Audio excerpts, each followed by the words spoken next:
Welcome to the Kawarthas Small Business Podcast, where we believe the Kawarthas can be the most thriving region in Canada for small business.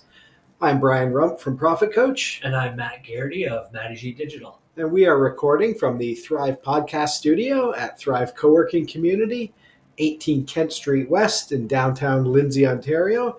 And with us today, we have a longtime fan of the show, first fan of the show, Andrew Archibald, the prodigal farmer, as you are known on the Instagram, I believe. The Instagram that has not been active for 3 months. I'll get on that. That's okay. That. Active was not a necessary requirement. So, longtime fan of the show. We were like, that's an odd thing for us and also super cool.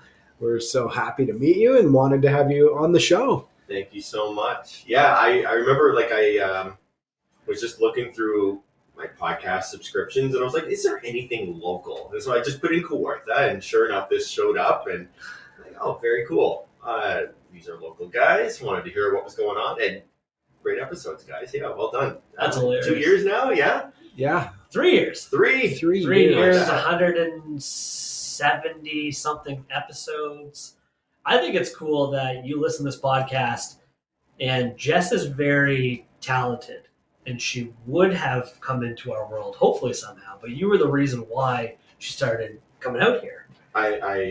Yes, I was. You forced her to come to Monday Morning Coffee is the story, wasn't it? I tell people about Monday Morning Coffees just because I like the idea of like a community growing and people networking and getting together and helping each other out and seeing each other's businesses bloom, right? So I just remember one morning I was like, well, Jess, you're trying to get your business established here in the Kawartha Lakes. Why don't you go to Kawartha, this Monday Morning Coffee at the Thrive Center? Sure enough, here we go. Yeah. That's awesome. Yeah. That's Should we awesome. set it up? Do we? Jess is my wife. Jess is works at Thrive now. Yeah, we're not like journalists. I don't think we have to like full disclosure everything. But yeah, Jess Spinolo of Jess Spinolo Art. That's what she calls herself. Yeah. Muralist, multifaceted, multimedia artist, I think she says. Yes. So, yeah. Yes. Guest on the show and Thrive employee. Now, because of that, this is a great story. I think it's exactly what we started the podcast for. So for you to look for something local, and that's what we want to be. We want to be local for small business owners. I love that you tell people about Monday Morning Coffee because that's what it's about. And it leads to networking and connections. And, now you're here and Jess works here. And these things would not have happened without that. Mm-hmm. Yeah. I was happy just to be able to make it to Monday Morning Coffee. I was feeling a little hypocritical. Telling others to show up, and I hadn't shown up once until today, just because I worked in the schedule today. So I'm glad for that. But yeah, I'll keep putting it out there for you Thank guys. you. I think sometimes people will come to Monday Morning Coffee once, maybe twice, and they expect some sort of magic where I go to one meeting and I'm going to make a bunch of money off of it. And I don't think that happens. But Jess has been someone that she started coming and she came pretty frequently afterwards. It was almost, I think, weekly from the beginning. And you start to get to know her and other people. And then those networking opportunities almost organically happen. Yeah. Now, I've worked with her on projects outside of Thrive, with marketing and design stuff. And I think I've sent stuff to her in other capacities. And that's just how that naturally happens. And I do think sometimes there's a couple people, I think they've come once or twice. Maybe they didn't like me and they never came back. But I think they think there's some sort of magic bean that's going to be given out. And then everyone's going to start reaping the rewards. But if you are there constantly or consistently and making an effort and talking to people, I think it's been beneficial to everyone. Everyone that was at the table this morning are regulars. I'm trying to think, except for you. Yeah. But everyone was regulars. And I think we've all kind of helped each other in a lot of different ways. And what's really cool is I had 2 conversations with some of the regulars who didn't know other regulars that I was talking about. And that still amazes me, and how there's a big group and not everyone comes every week. And there's people who come regularly who just haven't crossed paths yet. And that is really Yeah. I like the model, the way it's set up. It's almost like it's become this mainstay, like a fixture. Like I can expect on Monday morning, there's Monday morning coffee at the Thrive Networking Center. And I like that because like you mentioned, Matt, like when people come in for like a week or 2 weeks, I've had that thought in my own head with a venture I might have thought up in my mind. I'm like, if I show up on Monday morning and I sell this idea, I'm going to be so successful. But that's not the long game, and it's also not conducive to a local community either. Yeah, sure. Right? Because a local community is you are networking and you're building these long-term relationships that do become like a mainstay. And so I like the model that is set up here, where there is a mainstay. It's expected now. It's the norm. This has become the norm for this. It's really, I think of, networking. Sometimes we get this image in our mind of like, a networking meeting where it's official and everyone just does a lot of business. And it brings me back to a group that used to exist called the Kawarthas Young Professionals Association, which started as like a committee of the chamber and then became its own thing kind of briefly. And then the city kind of got some funding to take it over. And then it just ended up not existing anymore.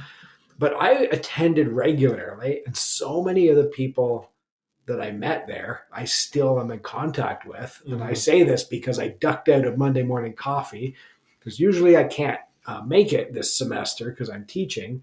And one of my colleagues who I teach with had an exercise that I was doing with my class, and I was able to do it online and come to coffee. But it was someone I met at that networking thing way back.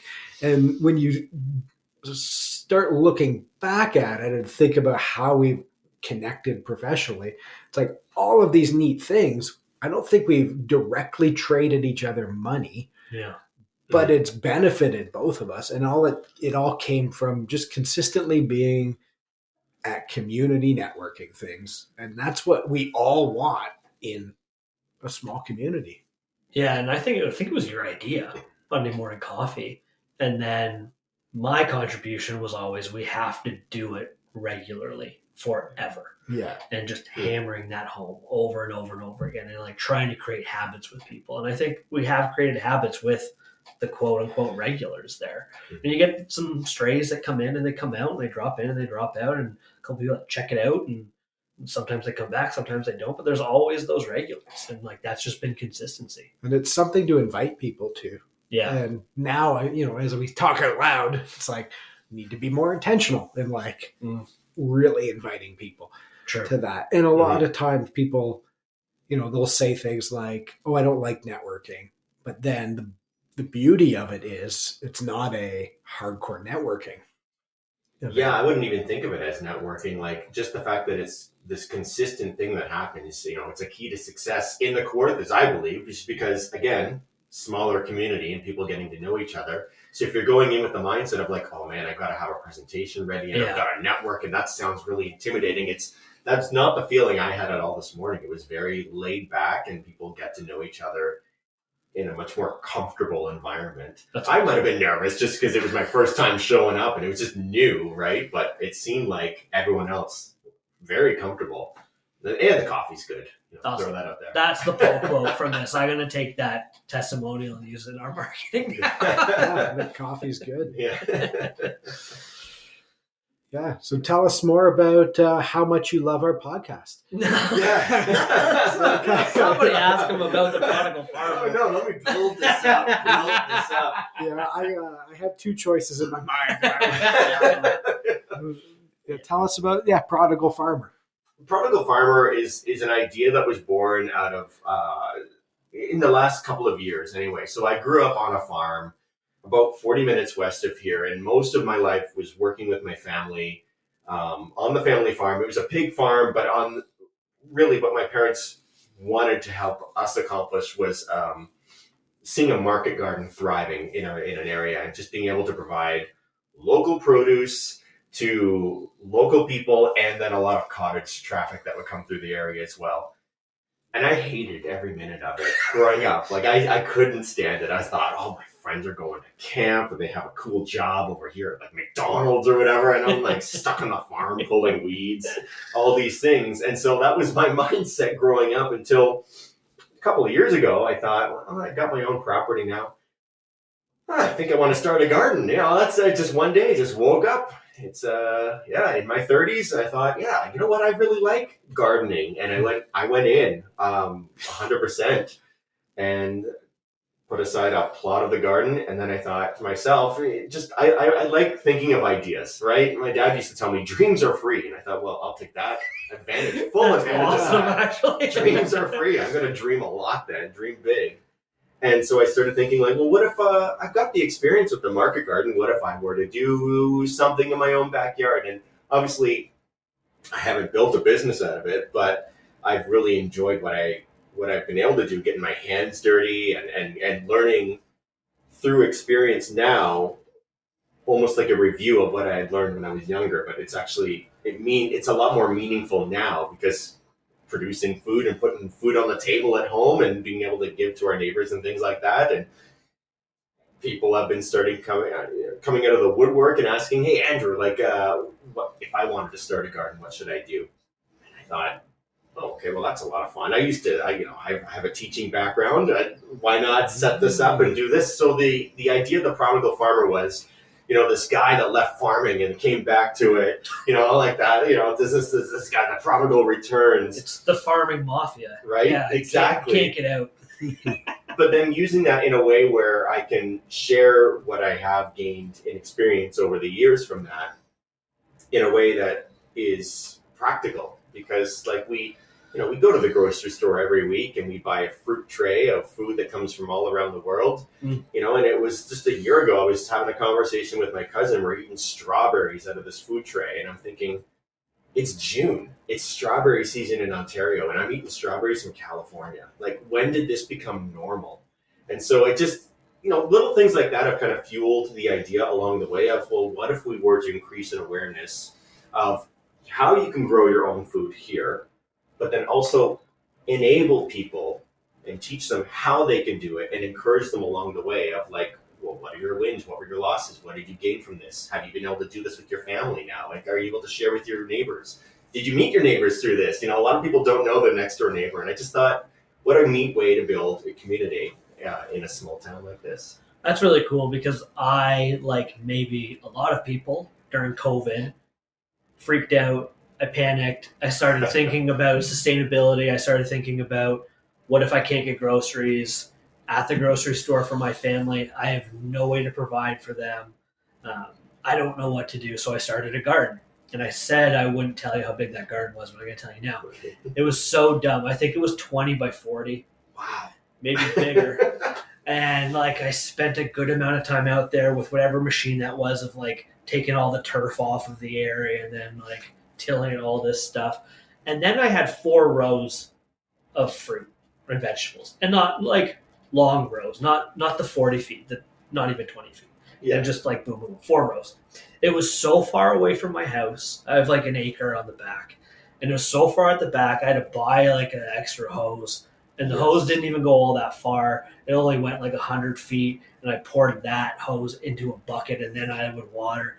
And then like Brian probably like, I'm not consistent with stuff like that. I'm not determined. I'm like interested. Little things like projects like that, not interested. Business stuff, yeah. Little project like that, not interested.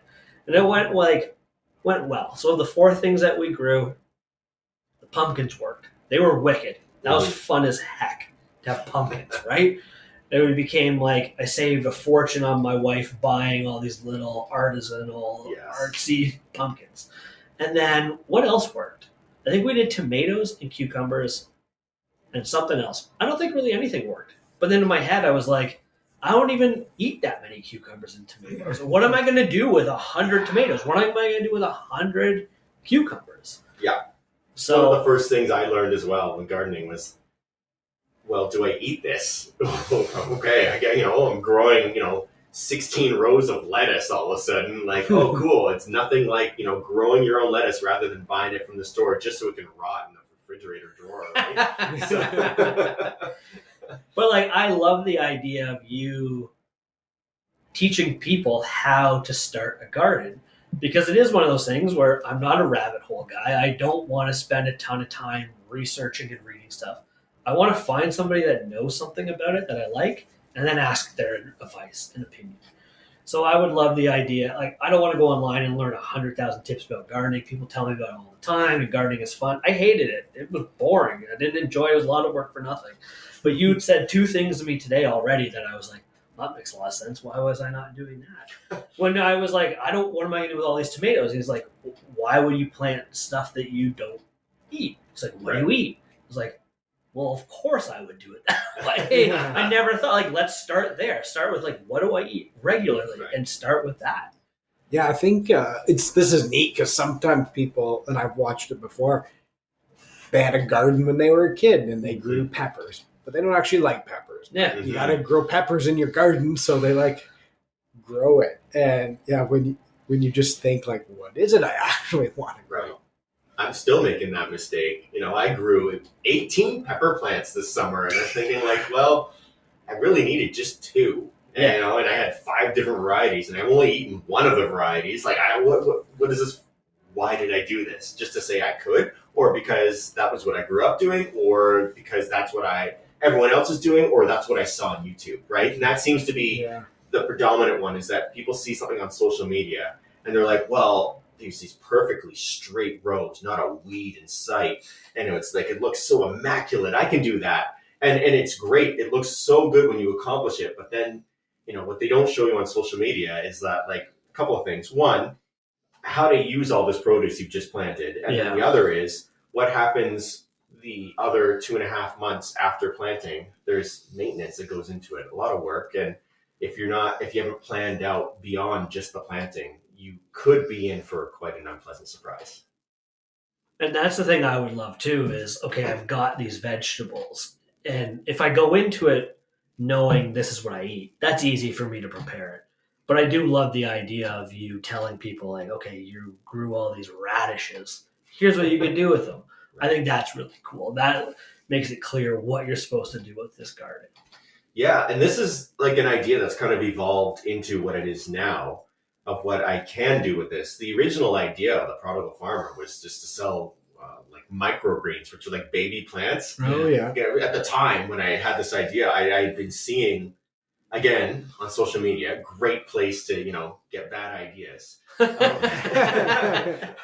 How I could, build my own business. And there's these other entrepreneurs online in other parts of North America or around the world. They're like, I make this amount of money in a week doing this, and this is how I did it. And you're like, oh, cool. Not everyone's thinking, does that method translate to a guy who lives in Lindsay in the Kawarthas Lakes? Yeah. And is there a demand for this? Mm-hmm. And that was something that I found pretty quickly, was the demand just wasn't there. And so trying to figure out, how can I pivot away from this and still maybe use it to my benefit? If I'm still growing, can I use it for my own benefit and my family and friends if they want to, benefit from the overflow and abundance of that? But how do I move past that? Is the Prodigal Farmer married to this idea of microgreens, or is it is it something that could be a bit of a bigger idea? And I think that's how it's evolved into what it is now. That is interesting because, you do hear, I see it on Facebook, people asking all the time, like, where can I go to pick this fruit? Mm-hmm. Like, you got to drive 10, 20 minutes wherever. And there's not actually a lot of options, or at least from what we can tell. But the idea that there are people locally that want this for their own sustainability, they want it for like a fun activity for their kids. Like, there's so many great opportunities here, especially because, like, in a way, it's a farming community. There's farms everywhere. Mm-hmm. But, like, how does some guy like me start his little own garden? I think there's so many cool things that you could do with this. And a lot of the farms are like there was wheat, corn, and soybeans. Yeah. The varieties thereof, we don't have a lot of fruit and vegetables. Mm. Like, we have some market gardens, but it's not like there's a lot of them. Yeah. And there's a reason for that. You can't, it's hard to profitably do market gardens here, or that to that scale, but there's lots of opportunity for home and smaller sized gardens where you need somebody who can teach you and guide you on how to do that. Mm-hmm. It can be done. Like, again, if you are looking around it, most of the farms in the area, sure, they're conventional farms that maybe aren't the ones that are producing your food. Like, if people are like, oh, all this development's going on in the area and the farmland's being eaten up, it's like, how does that affect, like, that's my question, is like, how does that affect your food cycle because they weren't producing food for you in the first place. Yeah. So that's not really disrupting you as much as you think it is. Because there's different types of farms, there's different ways to produce food. And so there are farms in the area that produce like fruits and vegetables. There's actually a few that are doing wonderful jobs at that over Fenland Falls, Bobcaygeon, Omimi, like Cameron. Like there's some really great farms that are doing wonderful, wonderful things. And the way they pivoted to bring exposure to it, to increase this agritourism, like I love that. That gets me excited about that. Just having grown up on a farm that was conventional, but also market produce garden as well, like seeing that you're now inviting people onto the farm, which when I was a kid, big no. You never invite people onto your farm. It's just people don't follow instructions, things like that. Oh, yeah. But now seeing the fact that, like, I don't know, is Lindsay a farming community? Maybe at one point. I don't know if that's the way it's trending now. It certainly doesn't seem like it. But if you want to hold on to, some the vestiges of that, like it's a farming community, well, you could start in your back or front yard. Yeah. Something so small, like it really doesn't take that much space. Not much more than a square meter, really, just to be able to produce something that's a success for the summer. That was my next question. So honestly, yesterday, I was never going to garden ever again. And now talking to you today, I am obsessed with this idea. I planted a seed. Yeah. Oh, yes. You did plant a seed, and now I'm like rethinking. Like that would be fun. The kids would be into it. We'd eat a lot of berries, a ton of that stuff. I do have more questions about this in a second, but like, where do I start? What's the first thing I do next summer or spring? First thing you want to do is actually just maybe map it out on a piece of paper. And I think some of the questions that you need to answer are, what do I eat? That's probably the two top things I would say is map it out and don't overwhelm yourself. Like I think sometimes we bite off more than we can chew because we're like, oh, how hard could it be? And it sounds like in your experience, you realize very quickly, this is not for me. On that scale, a sandbox size very well could be, it's a much lower maintenance, something you might check on 5 minutes in the morning. For 10 minutes in every day, just to make sure it's watered, make sure that things are being produced at the right rate, and you're keeping the squirrels and rabbits out of it and all that. So there's a few things to consider, but like I'd say the first two things is like map it out and then answer the question of like, what do I want to grow? Because what do I eat? Yeah, that's what you want to do. Because the thing I hear all the time also when I'm like, I want to grow strawberries, raspberries, blueberries, corn, whatever. I would love an apple tree in my backyard. Things I actually eat. The first thing somebody says to me that gardens is like, oh, those are all really hard. And I'm like, I'm done then. I've checked out already. Well, let's not conflate hard with maybe complicated at times or hard with time consuming. Let's maybe use that. Because if you're going to be growing a lot of fruit, like it does take some time. For example, if you want to plant some strawberries, don't expect a harvest the first year you plant strawberries. Oh, You're playing the long game. Like if they're blossoming, it would be more beneficial for you to pick the blossoms off rather than let them produce fruit, because it's not going to be enough to fill up a little box for you. It's not going to be enough to enjoy. The first year. Oh, wow. See, like the second year. I would have given up. Yeah. So it's not so much hard as it is if you have the right information. It's just right information, and then it will take a little more time. Like, is it worth it? Like, that's another question you probably have to wrestle with. Like, is it going to be worth my investment of time? And honestly, if you wanted to do something like that, the real investment of time is the first year, just not rewarding yourself by taking the fruit off of it, right? Off of a strawberry. It's just that, in 2 years, the plant will grow a lot more. It will be worth it. You just have to discipline yourself to say, well, I want to get one strawberry. You want that satisfaction, right? I'm like, whoo, ideas are free, right? So do you hate the idea of charging for his time for like once a week he does a site visit to your garden? Oh, it's there's actually, we're fans of Donald Miller. He has, I think there's a podcast that had someone very specific like this on it. Okay. Who I believe consulted with them at their, his wife has a big garden at the house they built. This is in Nashville, and hired somebody who came and kind of helped them plan their garden. Yeah. Like, I think there's, sometimes you have to educate people because people want, YouTube for free. But if you have like your go-to person to help you plan, what does your soil like look like? Like, what's going to grow here that makes you feel like a win, and be able to guide through it? Because I think it's a hobby. It's fun to do. It's not necessarily, when you factor in all the time and money, you're not necessarily saving any money, which we have this weird society condition that everything needs to be about money, and like that's just not a reason to do it. So do it because you like to and you want to, and it's fun, and there's something therapeutic in having something to take care of. And if you have kids love, let's check on the tomatoes every day type of stuff. So I think it's a great idea of a service of like, here's the how to do it, and to have it narrowed down geographically allows you to know the soil types. What kind of bugs do we get here? Because you go to YouTube and you don't know where those people are. Right. And I just know from, I was agricultural account manager for BMO for a while. And even in this city, depending which township you're in or which side of your hill, you have wildly different conditions that make a bit of a difference. And you need some of that to avoid some of the frustration. I wasn't even thinking about the initial plan part, but that's a great idea too, of like, sit down, ask what they want. Yeah, like you are getting free advice right now. Map it out. But then from there, I think he once a week pops in 5-10 minutes, doesn't do anything, really. You're not like digging anything, you're not watering anything, but you're looking, evaluating, and you're leaving me a list. These are the X amount of things you got to do this week to keep this on track. Because otherwise, I think if you leave the plan and then you check in a year later, they're like, nothing worked. Right. And then they're pissed and they're never coming back.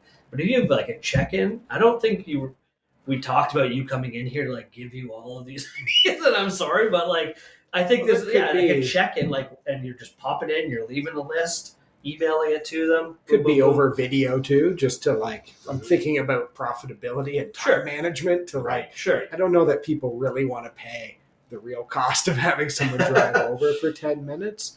But I think there's a need for someone to help guide you through that. Because even when you say like, the weeds or the maintenance, it's like, I get it, but I have no idea what to actually do. Yeah. Right? So it's like, sometimes you just need someone to show you a bit and build some confidence. Yeah, and I think that brings it full circle to the fact that like this is a small community where there's a mutual support that's going on, where it's not just a one and done, like this is how you do it. Well, I could have gotten that off of a YouTube video, right? But again, it's not personalized to my growing region, or like, what is the last and first frost date in this area? Like just some of the things that are tailored to this region specifically. And I know like we don't, we have a weird thing of putting dollars and cents on things, but I already know like if we're going to the garden center and buying all the potting materials needed, what's stopping you from going to Dollarama and buying a plastic cup instead? That's many dollars cheaper, and putting some holes in the bottom of that for drainage than buying like a potted plant at the greenhouse. There's just ways that, there's just ways to innovate in gardening that actually would save you a bottom line. Yeah. That's awesome. Yeah, I think that's, as we live coach you now, there's probably a business of, having a cohort that you take through. Yeah. Right? People who are looking to do it. You have to find people willing to pay because it's something new. Some people think it probably should be free, but I just challenge that thinking. I bet there's a lot of people just happy to be part of something like that, who have their person who's going to guide them through and help them learn. And, you could scale it and make it kind of whatever you want it to be. Mm-hmm. There is something about putting a dollar tag on something where it just, I don't know, in my eyes, it makes me think, oh, this might be a little bit of a higher echelon than if it was just freebie advice, right? Oh, yeah. And I don't know if that's just me.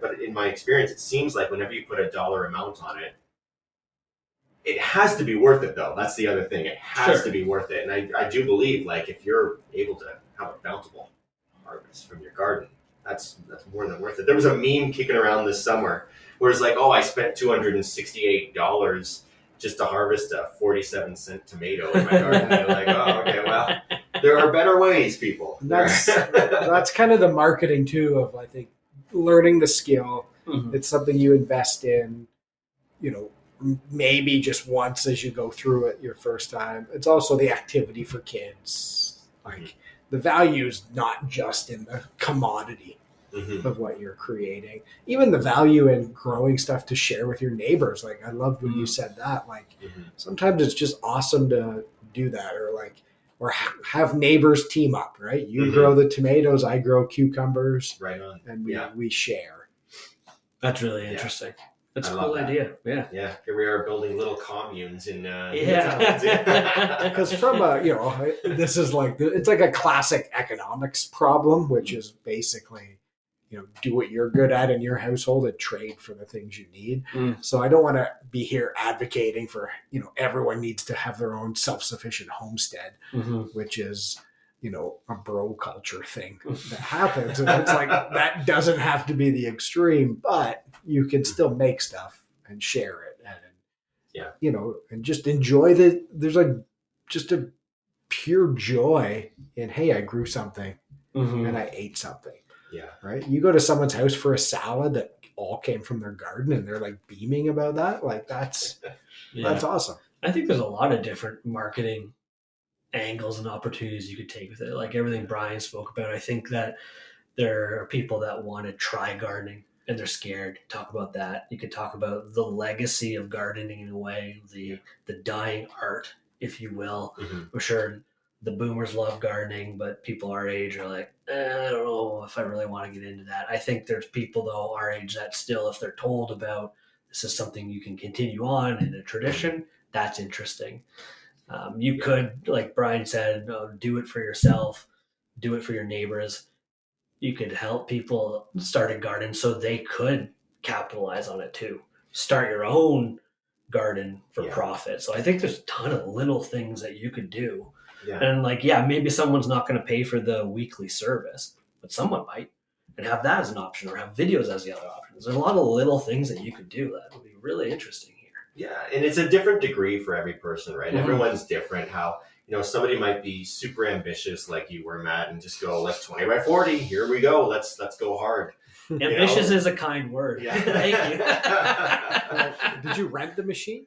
Yeah. It's like, well, if I'm going to rent a machine, right, I'm going to go. I was like, oh, it was so big. You are the meme. Yes. Honestly, I think it was like the sod cutter? Yeah. And then I rented it. Did you get a rototiller too? I don't remember. I think I kind of gave up after the sod. And then everything dried out like crazy. But I remember it was like, I had it until the next morning and I could see a storm in the distance. And I just was like scrambling, pushing it around. And classic farmer move. Yeah, dragging it back. Rain, and it was wild. It was never worth it. And Meg always just laughed at me. She's like, why would you have built it so far away from the house? And I was like, whatever. Yeah. I would like to start again now next summer, do some berries, other vegetables that we eat. Beets would be cool. I would like to eat more beets. Right. Potatoes. I eat potatoes. Carrots would be good. Yeah. Stuff like that. All of those would grow. Watermelon would be wicked. You could do it. Is that easy? You can do it. It would take a little more finesse, but you could do it. Corn is the one that everyone's like, don't do corn. It's really hard. Corn is difficult in that there's many creatures that would really want to, partake of that before it's ready for you to eat it. That's the thing. Okay. That's the thing. Corn is one of the few vegetables my children will eat. And one of the children will eat. There are, I believe, enough local sweet corn growers. So there's some really good produce stands in the area that are quite good. That's funny because that's the only produce stands I come across, I feel like, around Lindsay in the summertime. I don't know if I'm looking, but I'm usually You go to the farmer's market literally every Saturday. Yeah, but I'm always also suspect of where that stuff is coming from too. That's fair, because there are some people who are resellers. Like I remember I had a friend whose whole business was selling at the market, but they just went to the food terminal and bought everything and went and sold it. Yeah. You just have to ask. Same with like, you go the first weekend and everyone's got like carrots and different things out. And it's always awkward when you're in line and people are like, oh, all of this local produce that they picked themselves. And it's like, they did not pick carrots. That's a good point, because like if you begin growing your own food in your own little garden, you're going to realize what truly is seasonal. Like corn before July. I'm sorry. Like, it makes no sense. Where did that come from? Even in July, like even then, I think of as a rare. kid. It's always August. Yeah. I grew up north of Belleville and lots of corn country down there, and like I just remember like if you were lucky, like August long weekend, like the good people would have corn out, but usually it was like the week after, kind of. So to eat corn any other time of year is just weird for me. The other advantage of growing your own as well is that you get to select certain varieties with the seeds that you're planting. A lot of the things we buy from the grocery stores are specifically designed to be shelf stable or long lasting on the shelf. And they sacrifice the taste. I used to hate tomatoes until I was growing my own into my adulthood. And I love tomatoes that I grow on my own. They have a different flavor, a different texture. They're so good. And then I go back to the grocery store and I'm like, I hate tomatoes again. It's just there's a difference. A different thing. Cucumbers are very similar. I remember in my grant world work meeting and having a customer who they did greenhouse cucumbers, and everything there was about nice straight cucumbers and growing as fast as possible. And people even didn't like if there's a curly cucumber, no one wants to buy it at the grocery store, which is a very weird like Ontario thing. And but a good farm like field cucumber is like a completely different experience.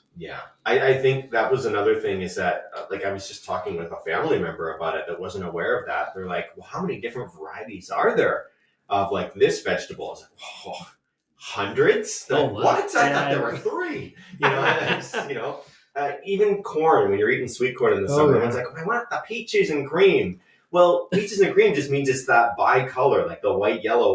Like that's kind of what it was called after, but there's several different varieties within that. So there's, and there's different flavor profiles. There's different rates of growth. There's, some designed for certain regions. There's a lot of factors that go into this.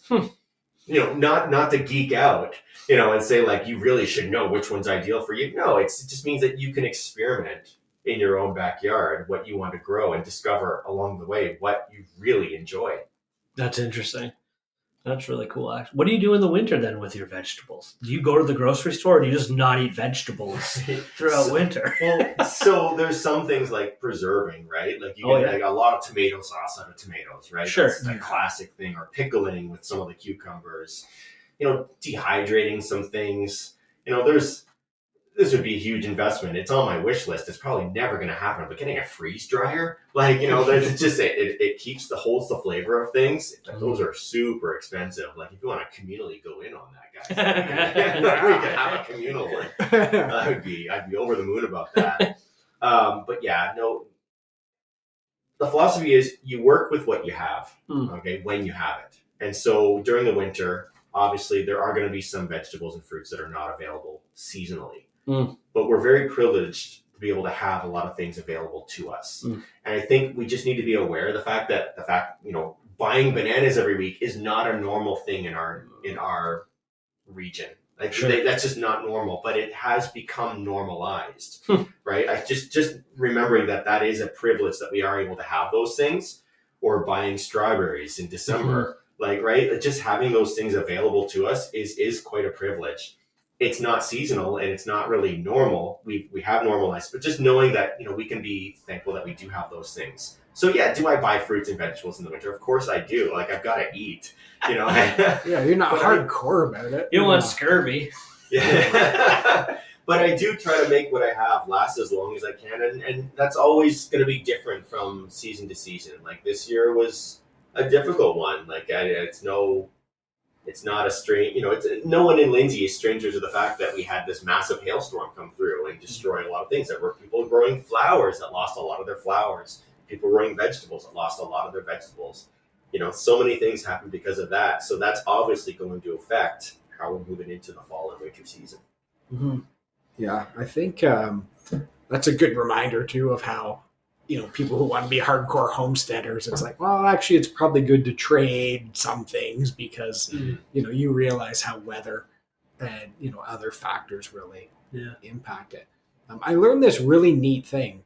Did you know that if you pickle things, you can do it like a few jars at a time? You don't have to do it like 4 to 6 bushels. Because when I grew up, it was an event. Yeah, and then weekend.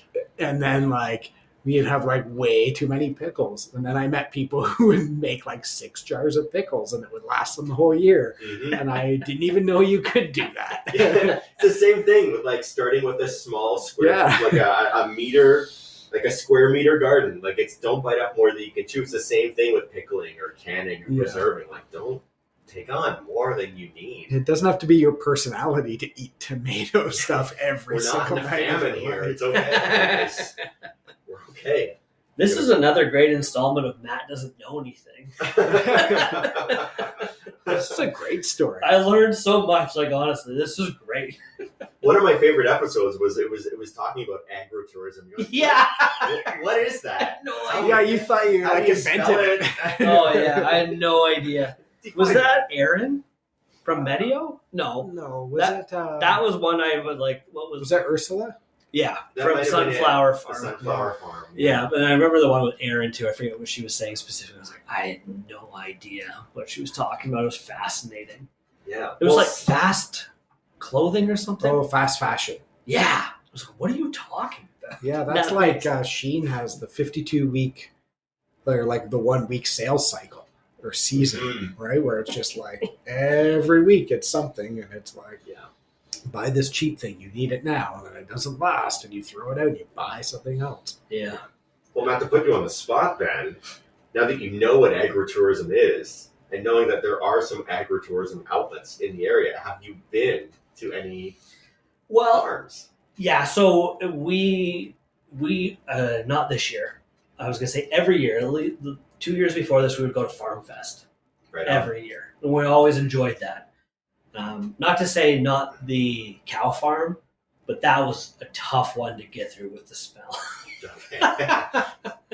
Fair enough. It was great. It was really cool. It was amazing to be in that barn and see like machinery and all the cows and everything. It was really cool. But the smell was intense. Otherwise, like we will go to Farm Fest, pumpkins locally, all that kind of stuff. So. Yeah, there's some good stuff out there. Like I know there were 3 local corn mazes this year alone, like in 3 different farms that I know of. There might have been more. Yeah, I just know there were at least 3, and I think that's a great marketing tool just to get people out to a farm. Oh, absolutely, get people more comfortable in those areas. And the alpaca farm we went to a couple of years ago. That was awesome. We went to a vegetable farm. I forget what these names were though. A couple. Last Farm Fest 2022, that was really cool. Just bushels of fruits and veggies, and that was the first time I kind of realized you could get those produce baskets. It's just like show up at your house, but you pay for them, they get delivered, and like that's a great product too. I won one of those this year. And you were so excited. I was so excited. I went to the United Way golf tournament. Yeah, and like you buy raffle tickets, you get tickets, and you put them in different prizes that are up there. And everyone's just falling all over themselves for like hockey tickets. And I'm like, who cares? And like there's other cool stuff. Crayola had an amazing basket of like Crayola stuff. Like that'd be awesome for my kids. So I went really hard on that.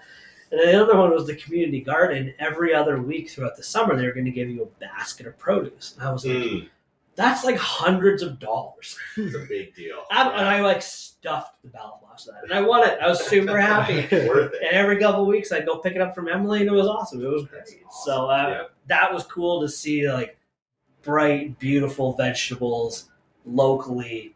And why can you not do that type of thing? The smell on them was so different also. You don't get that smell at the grocery store, I don't think. It reminds me of the market smell. Yeah, definitely. Yeah, it's something to be said. Like there's great value in that. Like can you imagine if you had grown that yourself? Like every 2 weeks, you're getting that same amount out of your own little. Insufferable. What I did. Yeah. I think it grew itself, Matt. Yeah. Yeah. I definitely would like to do this in the summer. It sounds fun. Like at least as a challenge, as a project. Yeah, tailoring it to your needs and your time ability. Yeah. Like tailoring it and customizing it is so important. If you're able to do that, I think anyone can do it and anyone can enjoy it. Really. Like, I mean, you've got kids, I feel no guarantee. They might love it. They might hate it. But do you have a book on garden facts? Oh, yeah. Beckett would love garden facts. My kids are very lazy, though. They won't like it if it's framed as work, though. So. History of gardening in Canada, if you could give that to my oldest son, he would love that. Okay. I'll have to drop by with my collection of books. He would seriously love it. No, most of my books I've thrifted off of the Restore or on sale at the local Kent bookstore. Like I've gotten, like that's usually what I go to first when I'm at any place that's selling books. I'm like, there's information here that is being offered at a much cheaper rate than if I have to buy $100 textbook off Amazon. Like I'm not going to do that. Like I have, there's books I have my eyes on, but I'm just like, but why would I need that when there's a 50-cent book available from the 80s that nobody wants because it's not fashionable, but it's still relevant. Still has everything in it. Right? Yeah, I'll drop by. I'll bring some by. You tell me if it meets the, standard, the proper standard. Yeah. Last question for me, at least. What's your goal with this? Like, what do you want from Prodigal Farmer? I'm still discovering that. I don't want to say figuring it out because I think I'm still discovering it. I like teaching. I really do. And the idea of being a bit of a garden consultant, selling some of my time to teach people to do something themselves that we can do and maybe make trades in the future. Like, I love that idea of, like, you grow the cucumbers, I'll grow the tomatoes. Like, that's such a good idea. You can have a salad party at the one time, like first Friday of every month. You have a salad party at Thrive, of course. Someone brings a cucumber, someone brings a tomato.